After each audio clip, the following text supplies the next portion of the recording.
What's up, everybody? Welcome to CFP Talks. My name is Jonas, and with me, as always, is Mr. David Fuchs. So, David, so, we're in the middle of it now, right? We're in the middle of it. We're coming to the end here of the road here for CFP. Um, I am uh, at a very interesting point in the prep, and it's something that I really wanted to talk about as I have current students who are obviously preparing for the exam. Very interesting kind of phenomenon that we see here. As soon as everybody starts getting into the Q bank, they start doing this thing, which is they start looking for the trick. And it as an instructor, it drives me a little crazy. But as a test taker, I used to do the same damn thing. I wish I can't even lie about it. what do you mean? Can you tell me? I guess I'm not Yeah. So 100% like in what a trick. there are times I read questions and you're going, can't be the answer. It's too easy. Okay, so you're thinking that they're trying to like outsmart and like manipulate the question, Of kind of. course. Yeah. And I think it's one of the things that absolutely exhausts test takers. And it's something that I really want to talk about is do not look for the trick. Now, Just let me be tell you straight this. up about it. Is the CFP exam going to trick you? Yes. But I want you to think how many times that happens on an exam. What would you guess? How many times do you think that happens? How many times it tries to, or how many times it How many does? times that it's going to trick you?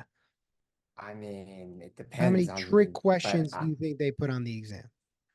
how many trick questions? I don't think they put any trick questions on, but I do think they do put stuff in there that is meant to distract you.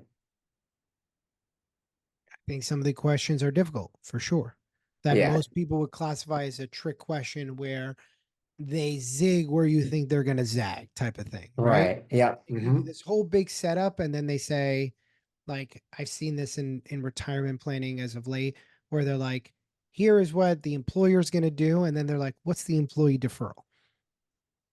Right. Right. Yeah. So that Now, they're just distracting you like yeah, that. right. And there's a lot of information. Now, here's the thing. Don't look for the trick. Get tricked. In fact, get tricked. I don't care. In fact, make that the title of this. Get tricked. Right? Don't take that out of context. However, let's. I don't want to get in trouble.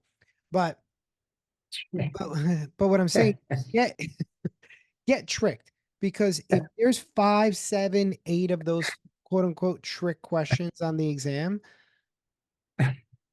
who gives a shit? Fine, burn five Yeah. questions. But if you're sitting there looking for that trick, you're going to end up making 30 questions, trick questions that just aren't, and answering them wrong because you're trying to make them a trick question. Right. Right. You're basically. I forgot what the title was that we had when the last time we talked about this, but it's basically like, just read the damn question and just take it for face value. Don't assume that they're trying to trick you. Basically, Yes, is what you're saying. correct. Do not assume that they're trying to trick you. I want to wholeheartedly agree on that. So if you assume that they're trying to trick you, then you're going to find tricks that don't exist. But if you just see the question and answer the question, even when you get fine, burn those five questions. I don't give a crap. Just answer the question. If you're again, you're just gonna make up stuff that doesn't exist. It's like reading into somebody's words, like, oh, what does that mean? Oh, what does that mean? What's the subliminal message here? I, you Right. as an adult, you stop playing that game because you're going, it's too much. Like I have to take you at your word. If you tell me that it's this, then I'm going to believe you it's this. Yeah, and at that point, if you're like, oh, well, if you're out there, if you're looking for the distraction, you'll probably find some sort of distraction, or you'll probably just sit there and second guess whatever you're thinking, or, the classic, you're going to doubt yourself. You'll go back and change the answer just by simply overthinking it. And obviously that doesn't mean don't focus and, you're going to have to think really hard during this exam, but but don't create problems where there aren't problems, is kind of like the main message. Exactly. Exactly. So let's talk about how to approach a question like a pro.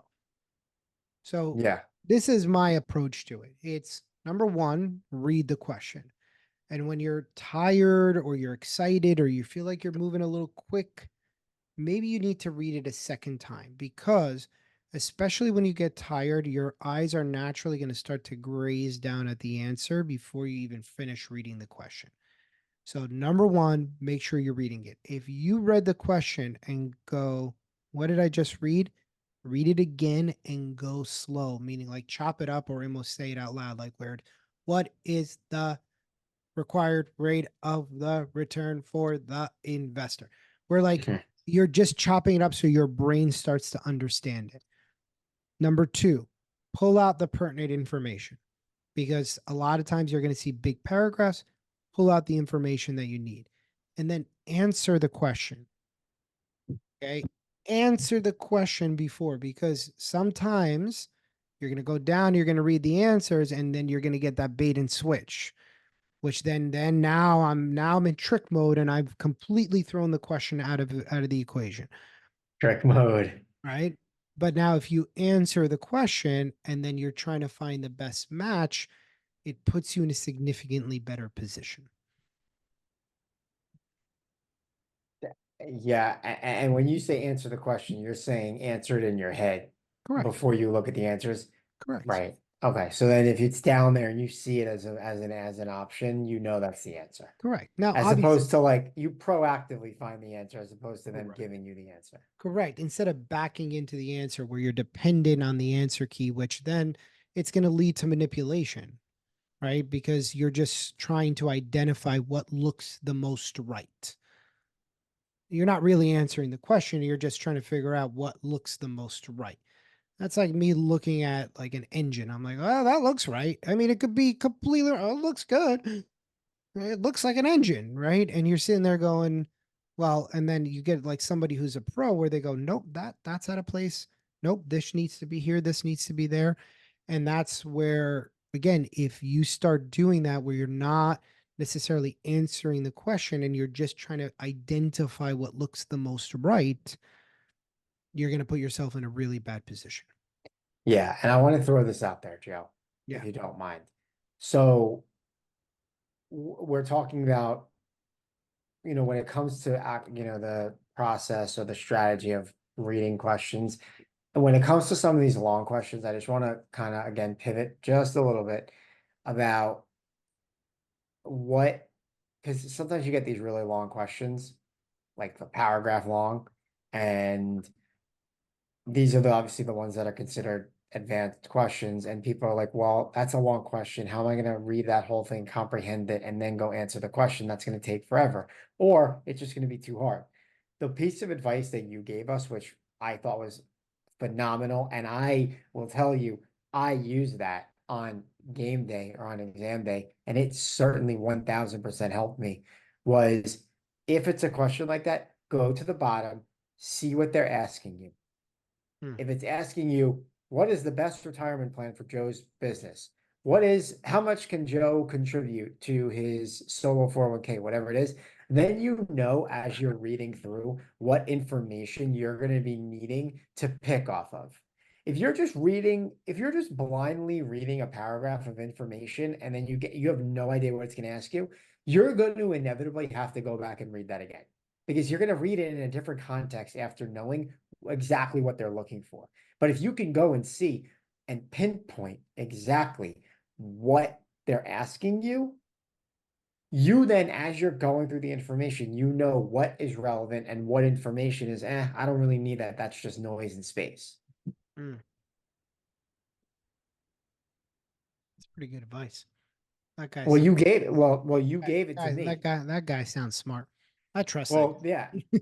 You gave it to me, and it's something that I did didn't really know to do, but that was invaluable advice. It really, really was. It's something so small It's something that I think a lot of people may be like, oh, well, like that, I don't think that's going to be that helpful. It is. Trust me.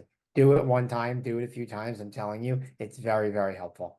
Yeah, I'm glad it's, that's something that I've done when especially, and it's something that I picked up on CFA because level 2 and 3 of CFA was vignettes. So they would give you 5, 6 paragraphs. So people would start by reading the whole thing, and I go read the question and then find the pertinent information, read the question, find the pertinent information, and you end up reading the whole thing anyway. Exactly. You just do it in pieces that make the whole thing make a little bit more sense. 100%. In my opinion, it's more efficient and it's more efficient just information wise, but I also think it's more efficient time wise. You're going to 100%. read that twice if you don't read that bottom, what they're asking you before you get into the question.